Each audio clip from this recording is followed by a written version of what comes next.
नमस्कार, मैं हूं अंकुर और आप देख रहे हैं सत्यहिंदी.com।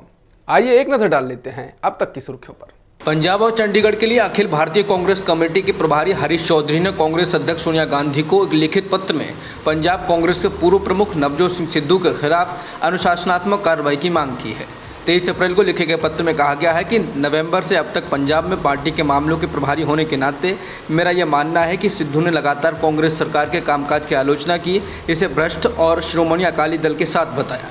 चौधरी ने कहा, चूंकि पार्टी चुनाव लड़ रही थी, सिद्धू के लिए ऐसी मिसाल कायम करना अनुचित था। इस तरह की गतिविधियों से बचने के लिए उन्हें बार बार मेरी सलाह के बावजूद वो लगातार सरकार के खिलाफ बोलते रहे। पूर्व पीसीसी प्रमुख नवजोत सिंह सिद्धू के खिलाफ शिकायत के बारे में पूछे जाने पर चौधरी ने इंडिया टुडे से कहा, यह पार्टी का आंतरिक मामला है। उत्तर प्रदेश के विधानसभा चुनाव में करारी हार के बाद अब कांग्रेस संगठन के पुनर्गठन के काम में जुट गई है। इसके लिए नए प्रदेश अध्यक्ष की तलाश की जा रही है। हार के बाद कांग्रेस अध्यक्ष सोनिया गांधी ने सभी चुनावी राज्यों के प्रदेश अध्यक्षों से इस्तीफा ले लिया था। इसके बाद कई राज्यों में नए प्रदेश अध्यक्ष नियुक्त किए जा चुके हैं, जबकि उत्तर प्रदेश का मामला अभी फंसा हुआ है। द इंडियन एक्सप्रेस के मुताबिक उदयपुर में 13 से 15 मई तक होने जा रहे चिंतन शिविर से पहले कांग्रेस उत्तर प्रदेश के अध्यक्ष के नाम का ऐलान कर सकती है। प्रदेश अध्यक्ष पद के लिए चुनावी दौड़ में जिन नेताओं के नाम हैं उनमें पीएल पुनिया, निर्मल खत्री, वीरेंद्र चौधरी और आचार्य प्रमोद कृष्णम का नाम शामिल है। पीएल पुनिया दलित समाज से आने के साथ ही पूर्व सांसद व नौकरशाह भी रहे हैं और इस वजह से उन्हें प्रशासनिक मामलों का अच्छा अनुभव है, जबकि निर्मल खत्री पहले भी प्रदेश अध्यक्ष रहे हैं। वीरेंद्र चौधरी ओबीसी वर्ग से आते हैं और पूर्वी उत्तर प्रदेश से ताल्लुक रखते हैं और विधायक रहे हैं, जबकि आचार्य प्रमोद कृष्णम प्रियंका गांधी के राजनीतिक सलाहकारों में शुमार हैं और आध्यात्मिक गुरु होने के साथ ही ब्राह्मण चेहरे भी हैं। प्रशांत किशोर द्वारा सोमवार सुबह ट्वीट करने के बाद पार्टी बनाने के संकेत देने के बाद अब बिहार के पूर्व उप मुख्यमंत्री और बीजेपी के राज्यसभा सांसद सुशील कुमार मोदी ने कहा कि बिहार में मुख्य धारा के 4 दलों के अलावा किसी नई राजनीतिक मुहिम का कोई भविष्य नहीं है। बता दें, पीके ने ट्वीट कर कहा था कि अब जनता के पास जाने का समय आ गया है। उन्होंने लिखा कि बिहार से शुरुआत करेंगे। यूनिफॉर्म सिविल कोड यानी कि यूसीसी पर बहस का केंद्रीय मंत्री मुख्तार अब्बास नकवी ने स्वागत किया। उन्होंने सोमवार को कहा, यह बहस देश के लिए पॉजिटिव और कंस्ट्रक्टिव नतीजे देगी।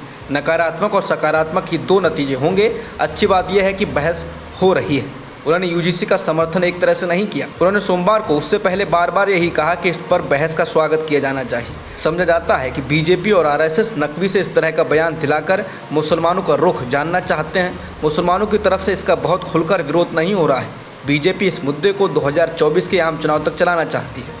कांग्रेस नेता राहुल गांधी ने एक बार फिर मोदी सरकार पर हमला बोला है। राहुल ने ट्वीट कर कहा कि बिजली संकट, नौकरी संकट, किसान संकट, महंगाई संकट। इसके साथ ही राहुल ने लिखा कि प्रधानमंत्री मोदी का 8 साल का कुशासन एक केस स्टडी है कि कैसे दुनिया की सबसे तेजी से उभरती अर्थव्यवस्थाओं में से एक को बर्बाद किया जाए।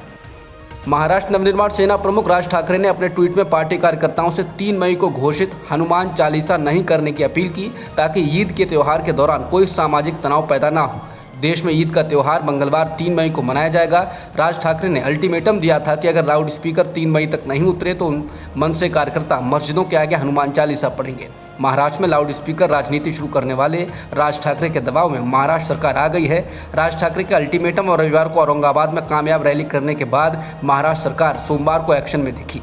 महाराष्ट्र के गृह मंत्री ने सोमवार को टॉप रैंक के पुलिस अधिकारियों और अन्य आला अफसरों की बैठक बुलाई। बैठक में पुलिस और अन्य अफसरों को निर्देश दिया गया कि कल हर मस्जिद की निगरानी की जाए और अगर वहां मनसे कार्यकर्ता या अन्य अराजक तत्व उनकी आड़ में कोई गड़बड़ी करते हैं तो उनसे सख्ती से निपटा जाए। मुंबई के मेयर किशोरी पेडनेकर ने कहा कि मुंबई में सभी मंदिरों और मस्जिदों से लाउड स्पीकर हटाए जाएंगे।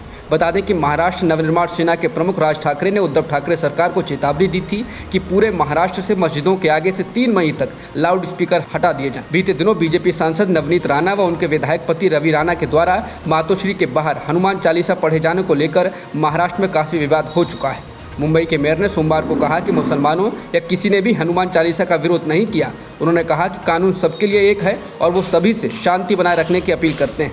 मेयर ने कहा कि ध्वनि प्रदूषण पर नियंत्रण के लिए जो नियम बनाए गए हैं, लाउड स्पीकरों को उसी के अनुसार इस्तेमाल किया जाना चाहिए और अगर कोई इसका उल्लंघन करता है तो उन्हें हटा दिया जाना चाहिए।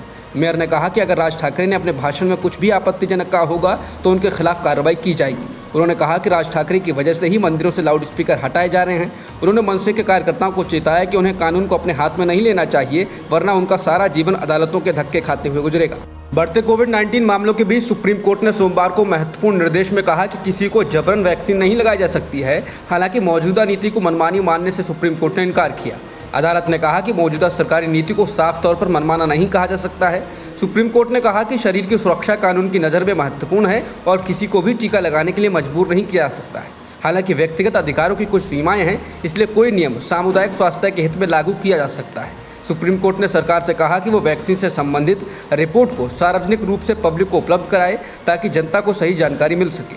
लेकिन अदालत ने यह भी कहा कि पब्लिक के किसी भी प्राइवेट डेटा का उल्लेख रिपोर्ट में नहीं किया जाए। कवि कुमार विश्वास को अदालत से राहत मिली है। पंजाब में उनकी गिरफ्तारी पर तलवार लटक रही थी। पंजाब हरियाणा हाईकोर्ट ने दिल्ली के मुख्यमंत्री अरविंद केजरीवाल के खिलाफ कथित भड़काने वाला बयान देने के आरोप में पंजाब में दर्ज एफआईआर में कवि कुमार विश्वास की गिरफ्तारी पर सोमवार को रोक लगा दी। अधिकारियों ने यह जानकारी दी। कुमार विश्वास भी आम आदमी पार्टी के संस्थापकों में से रहे हैं। कुमार विश्वास ने अपने खिलाफ दर्ज एफआईआर रद्द कराने के लिए पिछले हफ्ते पंजाब हाईकोर्ट का दरवाजा खटखटाया था। कवि के खिलाफ पंजाब पुलिस ने 12 अप्रैल को रूपनगर थाने में समूह के बीच दुश्मनी को बढ़ावा देने, आपराधिक साजिश, धर्म या नस्ल के आधार पर दुश्मनी पैदा करने के इरादे से समाचार प्रकाशित करने या प्रसारित करने का मामला दर्ज किया था। पुलिस ने कहा था कि नरेंद्र सिंह की शिकायत पर मामला दर्ज किया गया है।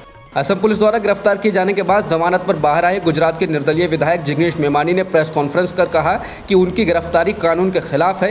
ये एक साजिश है जो प्रधानमंत्री कार्यालय में रची गई। उन्होंने कहा कि मुद्रा एयरपोर्ट पर 1,75,000 का ड्रग्स पकड़ा गया, लेकिन गौतम अडानी के खिलाफ कोई केस और जांच नहीं। गुजरात बीजेपी की एक दलित महिला कार्यकर्ता ने बीजेपी के मंत्री पर रेप का आरोप लगाया, उसकी जांच नहीं हो रही है। मैंने क्या कहा था, यही कि जब प्रधानमंत्री नरेंद्र मोदी गुजरात के दौरे पर आए तो गांधी का मंदिर बनाने वाले मोदी जी गुजरात में सांप्रदायिक हिंसा के बीच लोगों से शांति की अपील करें। मैंने तो दंगा फसाद ना करने की अपील की थी। मेवानी ने कहा कि मुझे बताया जाए कि देश के पीएम से शांति की अपील करने के लिए कहना किस कानून के तहत अपराध है। उन्होंने कहा कि मेरी गिरफ्तारी कानून के खिलाफ है। ये एक ऐसी साजिश है जो प्रधानमंत्री कार्यालय में रची गई।